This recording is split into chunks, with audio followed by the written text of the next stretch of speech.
শেরপুরের নালিতাবাড়িতে বালু মহলের ইজারাদারের মোবাইল কোর্ট পরিচালনা করায় ইউএনও বিরুদ্ধে জিলানি এন্টারপ্রাইজের সংবাদ সম্মেলনে এক পর্যায়ে সহকারী কমিশনার ভূমি ও ইউএনও মাসুদ রানা সহ শরীরে পুলিশ ফোর্স নিয়ে সংবাদ সম্মেলনে বাধা প্রদান করেন।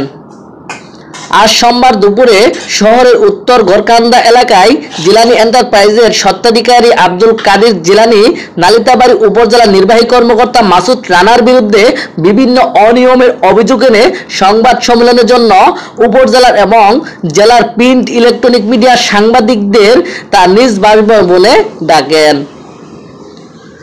সংবাদ সম্মেলনের এক পর্যায়ে সহকারী কমিশনার ভূমি ও ইউএনও মাসুদ রানা সশরীরে পুলিশ ফোর্স নিয়ে সংবাদ সম্মেলন স্থানে উপস্থিত হয়ে সাংবাদিকদের সামনে থেকে বালু ব্যবসায়ী জিলানি ও অপর ব্যবসায়ী হারুন রশিদকে সংবাদ সম্মেলন করার অপরাধে আটক করতে আসেন। এ সময় সাংবাদিকরা তার বিরুদ্ধে কোনো গ্রেপ্তারি পরোয়ানা আছে কিনা সেটি জানতে চাইলে ইউএনও বিষয়টি পরে জানানো হবে বলে সাংবাদিকদের জানান।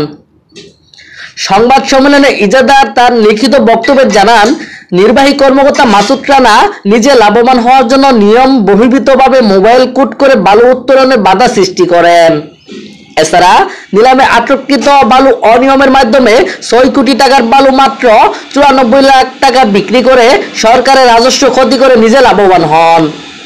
তারই নির্দেশে ইজারাদারকৃত জায়গার বাইরে নিলাম গ্রহীতাগণ অবৈধভাবে মিনি রিজার্ভ বসিয়ে বালু উত্তোলন করে বিক্রি করে বলে দাবি জিলানি এন্টারপ্রাইজের।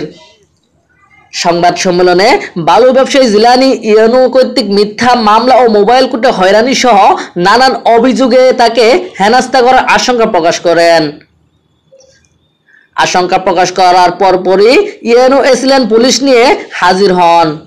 এ সময় তিনি সংবাদ সম্মেলনকারীদের উঠিয়ে আনতে চেষ্টা করলে সংবাদ কর্মীদের প্রশ্নের মুখে তাকে রেখে যেতে বাধ্য হন। এ সময় সাংবাদিকদের এক প্রশ্নের জবাবে নির্বাহী কর্মকর্তা মাসুদ রানা তার বিরুদ্ধে আনিত সকল অভিযোগ মিথ্যা, ভিত্তিহীন বলে দাবি করেন এবং তিনি বলেন, নির্বাহী কর্মকর্তা পরিচালিত মোবাইল কোর্ট সব সময় সততার সাথে পরিচালনা করা হয় এবং সাংবাদিকদের সব সময় সার্বিকভাবে সহযোগিতা চাই। সারোয়ার হুসাইন, নালিতাবাড়ি, শেরপুর।